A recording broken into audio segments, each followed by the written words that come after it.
Welcome to episode 48 of Ernie O'Malley's Journey from Kilmainham Jail to St. Bricin's Military Hospital in Dublin, January 1924. So where is my father, General Ernie O'Malley, at this stage? He's recovered from the 41-day hunger strike in the sense that he survived. He's still bedridden. He's still in very poor shape. He was heavily wounded before, and those wounds have healed, but not been attended to, in the sense that he still has bullets in his body, and he needs permanent medical attention. But he's not getting it because he's just treated as one of the prisoners, and the Free State is not giving special privileges to the prisoners. In the course of this, we'll see that he is moved out to a prison, and he is given medical attention and surgery, which is much needed. So let's follow this development as in January 1924, as he tells the story himself in The Singing Flame. On New Year's Day, all prisoners were ordered to pack up. Police said we were going to the Curragh internment camps. Huge boxes were filled with food. Andy Coomer had a hamper of gargantuan size. He sorted and repacked it, stuffing in food.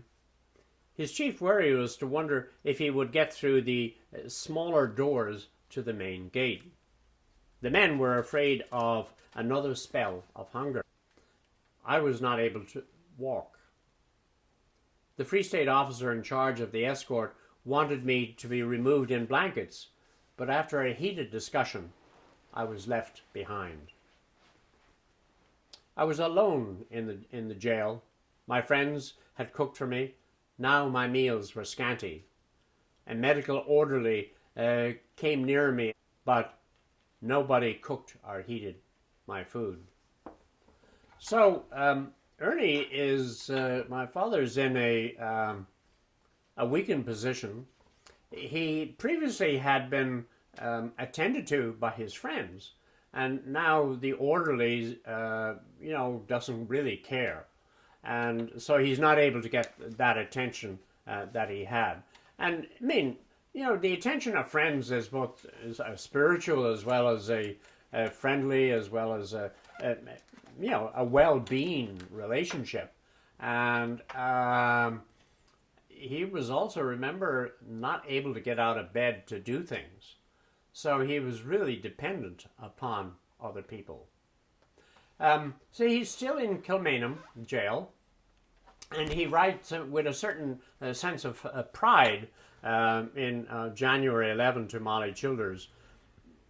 And he says, "I at last own this place. I am the only one here, and I rather think I will be removed tonight somewhere, St. Bricin's, the Curragh Hospital, or a camp. Though camp does not seem to take me much. Free State people insist on my going there. David Robinson did not like going away.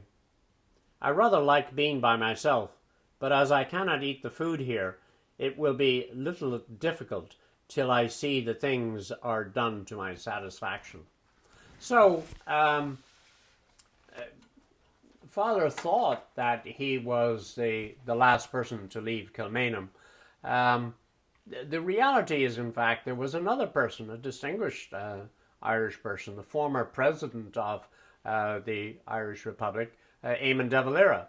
Now, de Valera had been arrested in August 1923 at the elections and had been kept secretly in Kilmainham.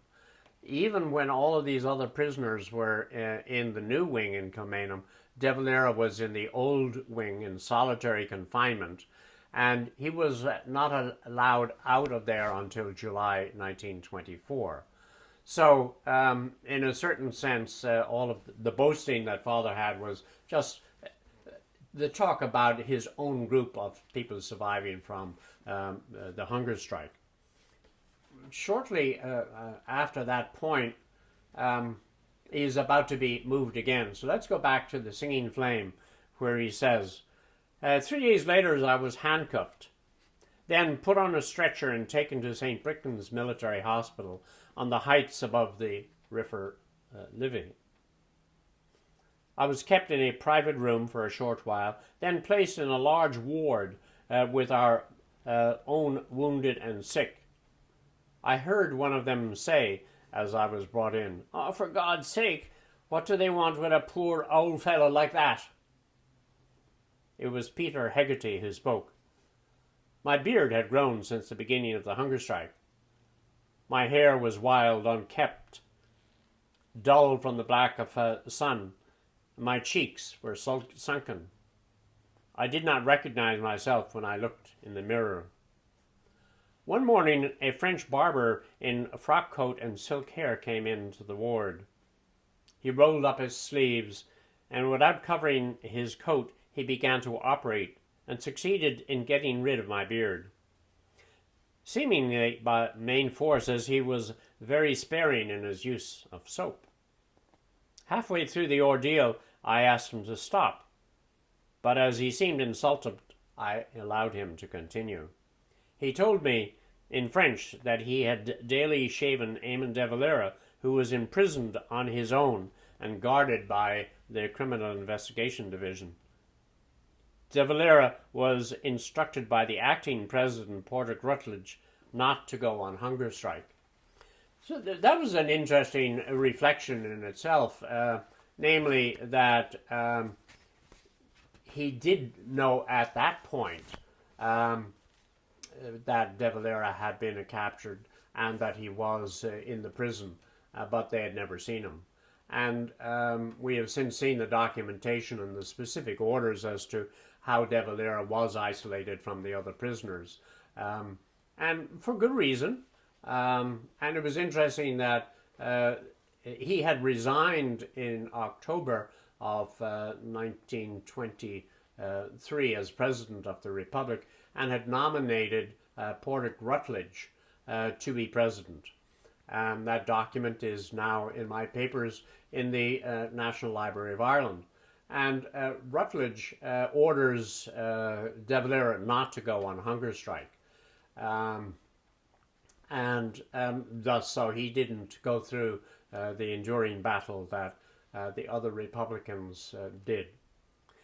To carry on the story, Fowler was now in Bricin, and in a certain sense he was being treated as, it was part of the process of normalization, namely prisoners were no longer being fully treated as prisoners of war. They were being given the standard medical attention which they deserved to have as human beings, and that was a military hospital used by the Free State, and so they were giving even to their Republican prisoners the medical attention which they were giving to their own.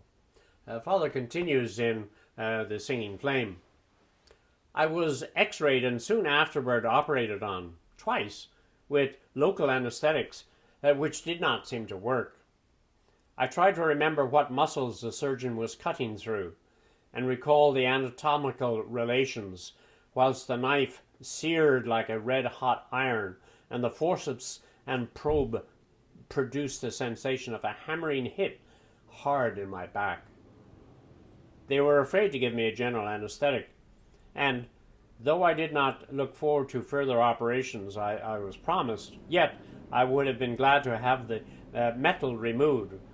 For some reason, the operation ceased. We don't have any reason as to know why the operation ceased.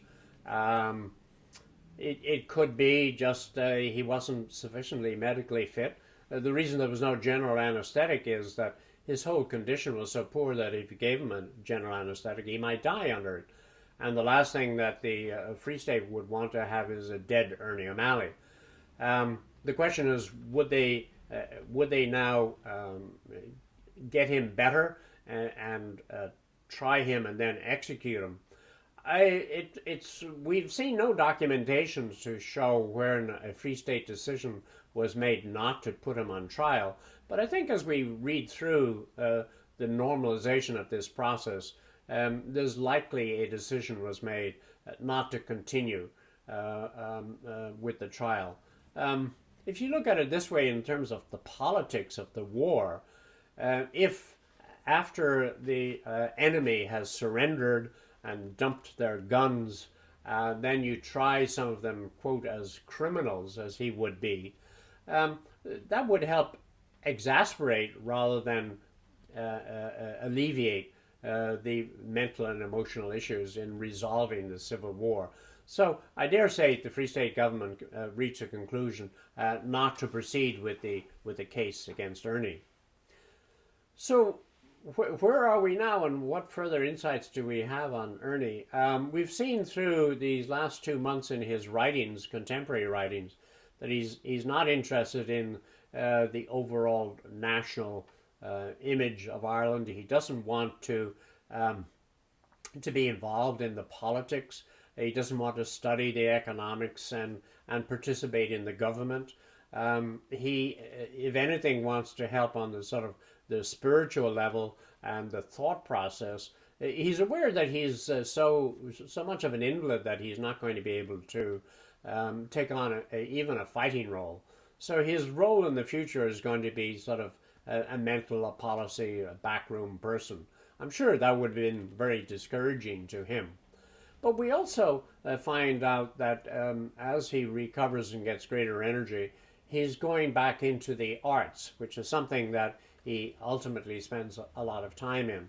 And the arts in the broadest sense, that he is interested in reading about the arts, in literature, in architecture, all of these fields which he's simply never had time to delve into before.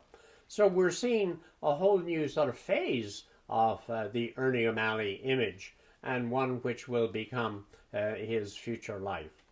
So next time, do join us for removal from Bricin's to the Curragh camp in February 1924.